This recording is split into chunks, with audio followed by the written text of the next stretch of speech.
All right, 2 minute warning.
Andy Louise Martin.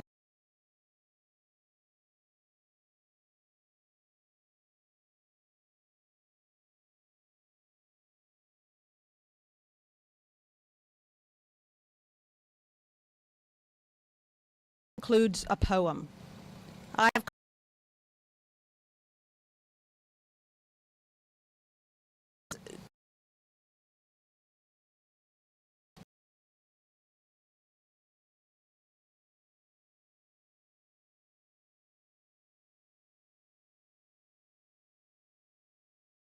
from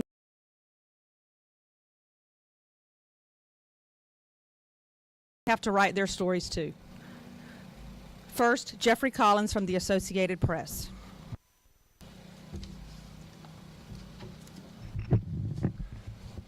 Good evening. I'm Collins with the Associated.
Opportunity to see Mr. Bowman look at his attorney a couple of times and mouth some words. I think he said something as well afterwards to Boyd, but we couldn't see what he was exactly saying. We could just tell there was something going on, and then also we saw his eyes looking around. I saw him looking sort of more at his lawyer and then possibly around at the rest of the people in the room. As far as the timing goes, I think that's exactly what was going on as well. I don't think there were any differences in what we saw as far as the breathing and the respirations that were going on with Mr. Bowman. That was pretty much right at that time. So I think that's all I would really add to it. Was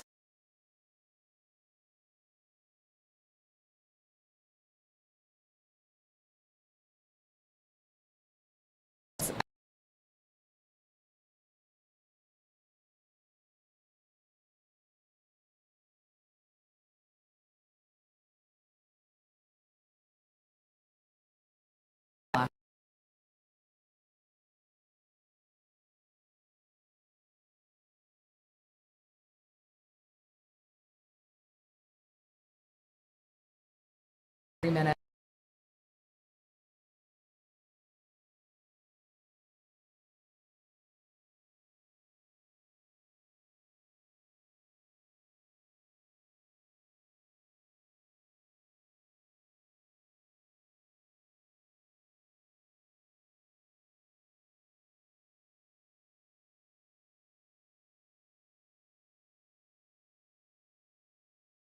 And then after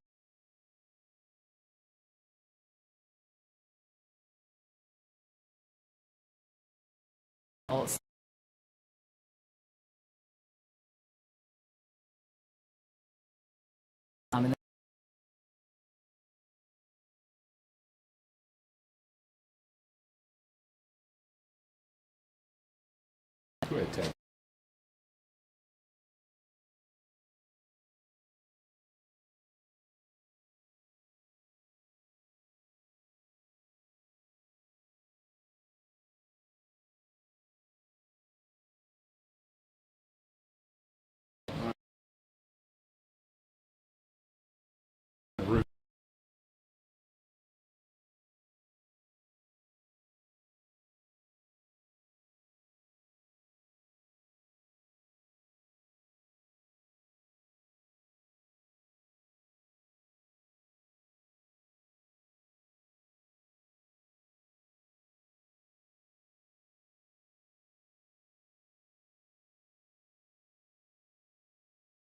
was a little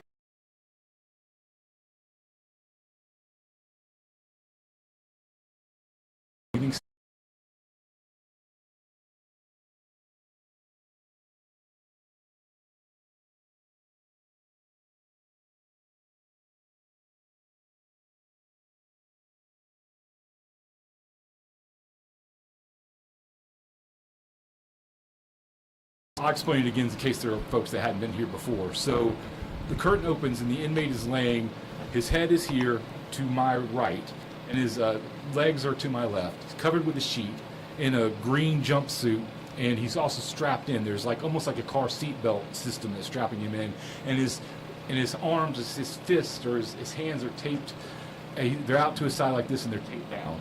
There's IV lines that run from behind his head. There's a brick wall, and they run through a little metal part that you can't see anything except for the lines coming through, and they go towards his body, towards his outstretched arms. And there's 3 people in the room. There's 3 prison employees. There's 2 off to the left at his feet, and then there's one that stands close to his chest right up against the curtain that's blocking us from seeing where the firing squad chair is and where the electric chair is.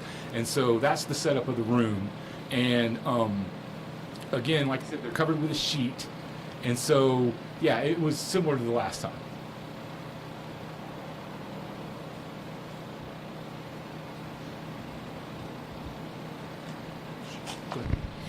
Hi, you said it looked like there might have been some communication between him and his attorney. Do you have any idea what they might have said, or can you explain any more about what that was like? I think if anything, I think it was a greeting, absolutely, just acknowledgement more than anything else. I'm okay. We're not really sure exactly what those words are because there is this glass partition between us, so we can't hear things very well, but we can sort of see that he was acknowledging in a really friendly way, for sure. And there was certainly a lot of or a fair amount of emotion coming from his chat as well. And as you read the messaging that he sent out for his last statement, you'll see why, because he still was maintaining his innocence in that final statement as it was being read. The first words of his final statement was, "I did not kill Candy Martin." So, yeah, he maintained his innocence up until that.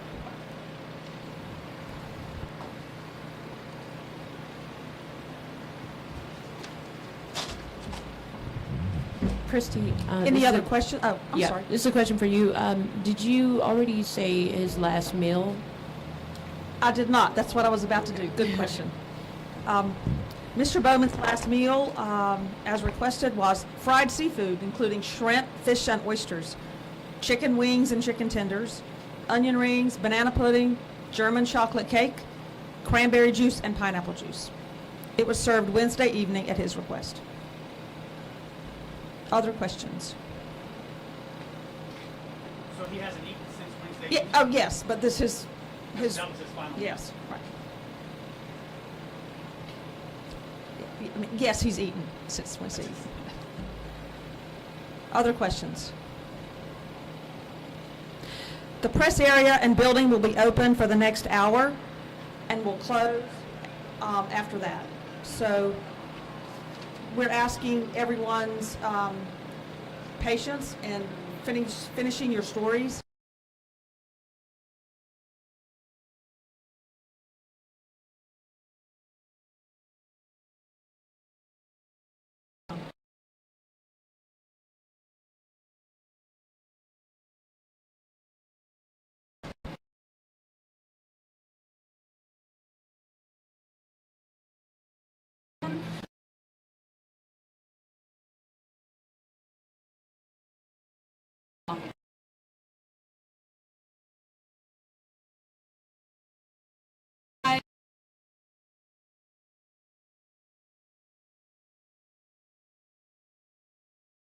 That was